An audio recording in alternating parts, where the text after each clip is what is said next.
Now to an alarming public health crisis. Hospitals nationwide are facing a shortage of 14 life-saving chemotherapy drugs, and it is leaving desperate patients with nowhere to turn. We took a look at the issue and found the problem comes down to a weakened supply chain and the bottom line. Carol Noon has an aggressive form of endometrial cancer.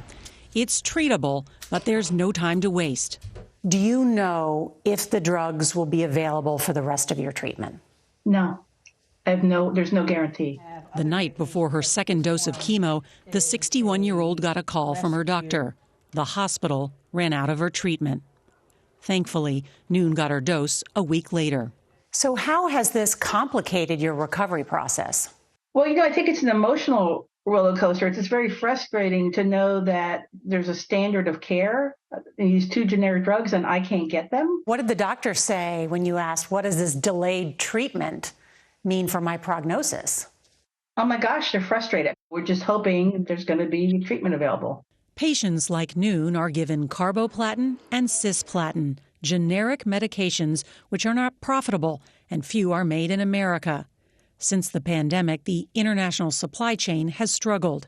Making the issue dire right now, FDA inspectors found widespread problems at a factory in India that reportedly makes more than half of the U.S. supply of cisplatin. We had to make some decisions about who we were going to prioritize during this difficult time. Oncologist Dr. Carrie Wysinski has never seen a shortage this serious. The question is, could people die because of this shortage? I think it all depends on how long it occurred. If we experienced a prolonged shortage of chemotherapy, then yes, I do think people could die.